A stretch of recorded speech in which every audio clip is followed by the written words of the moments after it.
Assalamualaikum warahmatullahi wabarakatuh. Saya Dani Setiawan, guru IPA SMP Negeri 1 Bulakamba, Kabupaten Brebes. Saya memiliki praktik baik yang berjudul Pembelajaran Berdiferensiasi Konsep Asam dan Basa menggunakan media Sign Learning Site, animasi AR QR Code, dan indikator tabur ubi ungu.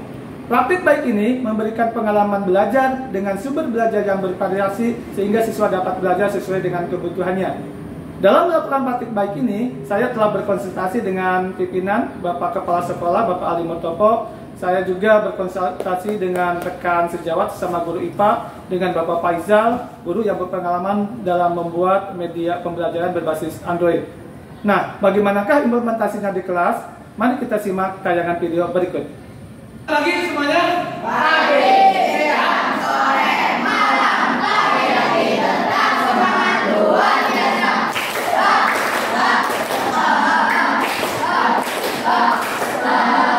Oke, luar biasa. Tepuk tangan untuk kita semua.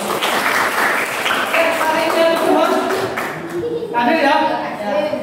Sebelum kita mulai kegiatan, Pak Dani ingin mengetahui dulu seberapa jauh pengetahuan kalian tentang zat asam dan basa.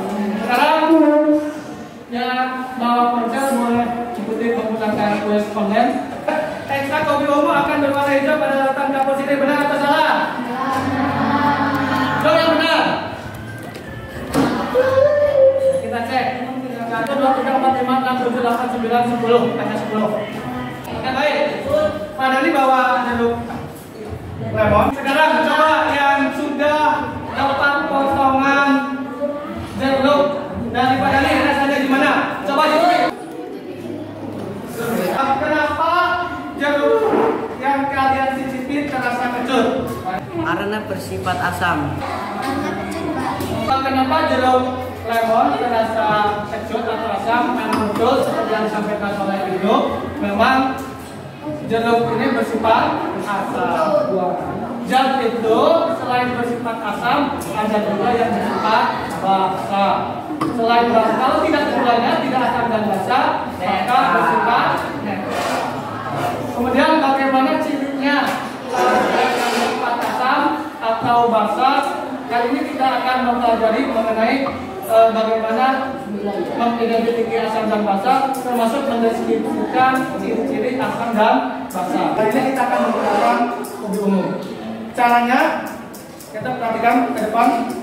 Ini ada perasan jeruk nipis, kita teteskan ke 4 tetes. Kemudian air.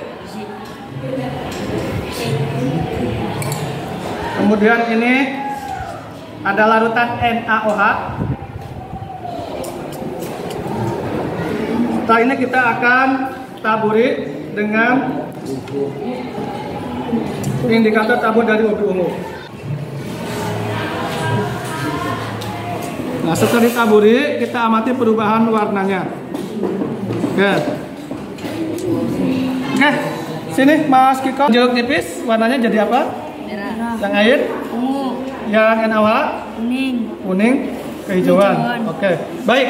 Nih, kalau ada zat ditetesi dengan tepung ubi ungu, kemudian tepungnya berubah menjadi merah, berarti zat tersebut bersifat asam. Kalau tetap ungu atau kecoklatan, berarti bersifat netral. Kalau berubah menjadi hijau atau kuning kehijauan, berarti bersifat basa.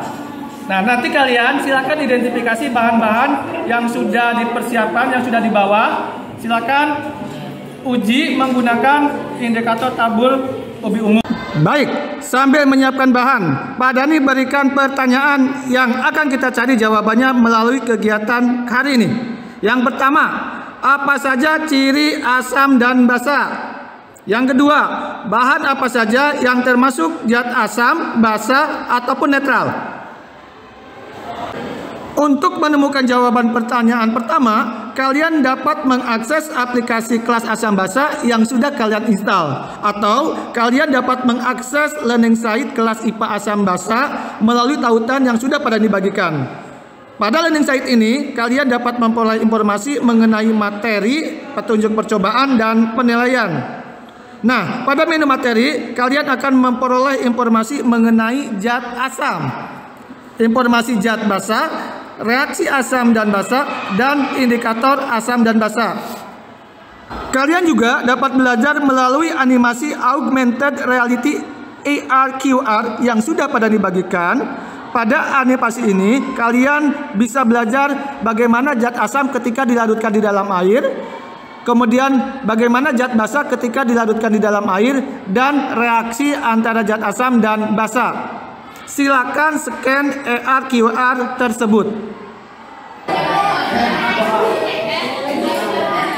Prediksi kalian ketika indikator tabur ini ditaburkan ke bahan yang akan kita uji, kira-kira indikator ubi ungu ini akan berwarna apa? Larutan cuka, sabun mandi, larutan garam, larutan kapur sirih, deterjen, ungu. Oke, baik. Silakan sekarang kalian taburi, kemudian amati perubahan warna yang terjadi.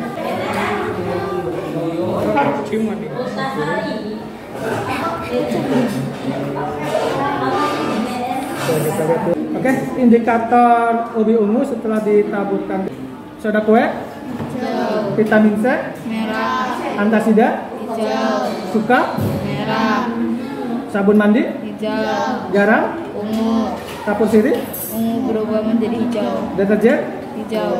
Oke, itu artinya sifatnya kalau ada zat ditaburi dengan indikator ubi ungu berubah jadi warna merah, berarti zat tersebut bersifat apa? Asam, Asam. Kalau betul, soda kue, asam, kemudian vitamin C, asam, antasida, asam, cuka, asam, sabun mandi, asam, garam. netral. Warna hijau sifat basa. 11 deterjen warna hijau sifat basa. Oke, baik. Ada yang berbeda nggak dengan hasil percobaan dari percobaan? Bedanya kenapa yang kapur sirih? Warnanya, Pak. Oke, baik. Oke, begini nih. Yang diambil ketika ngambil daripada kapur sirihnya, itu yang ini kan kapur sirihnya mengendap di bawah tuh. Kemungkinan kalian ngambilnya yang di atas. Ketika diuji dengan indikator ungu, maka warnanya tetap ungu karena tidak ada kapur sirihnya atau sedikit. Sementara tadi yang kelompok disukan ketika mengambil dalam keadaan sudah larut semuanya dan tidak ada endapannya, sehingga ketika diuji menggunakan ubi ungu warnanya ada hijau-hijaunya kan? Begitu. Begitu kami jawabannya. Baik, setelah melakukan kegiatan pembelajaran hari ini, nah apa kesimpulan yang dapat kalian buat? Ciri zat asam. Pertama, berasa asam, pH kurang dari 7, memerahkan lakmus biru dan bersifat korosif. Ciri zat basa, berasa pahit, pH lebih dari 7 dan membirukan lakmus merah. Bahan yang bersifat asam, air mineral cenderung tipis, sirup vitamin C, larutan cuka. Bahan yang bersifat basa, larutan NaOH, larutan soda kue, larutan antasida, sabun mandi cair, deterjen, kapur sirih. Yang kalian rasakan ketika mengikuti pembelajaran? Asik. Seru, baik. Menambah wawasan. Kegiatan belajar pada pertemuan yang akan datang kita bisa menjadi lebih baik. Saran apa yang bisa kalian berikan kepada kami? Kalau menjelaskan jangan cepat-cepat. Oke, baik, itu kesimpulan yang kita lakukan hari ini. Terima kasih. Assalamualaikum warahmatullahi wabarakatuh.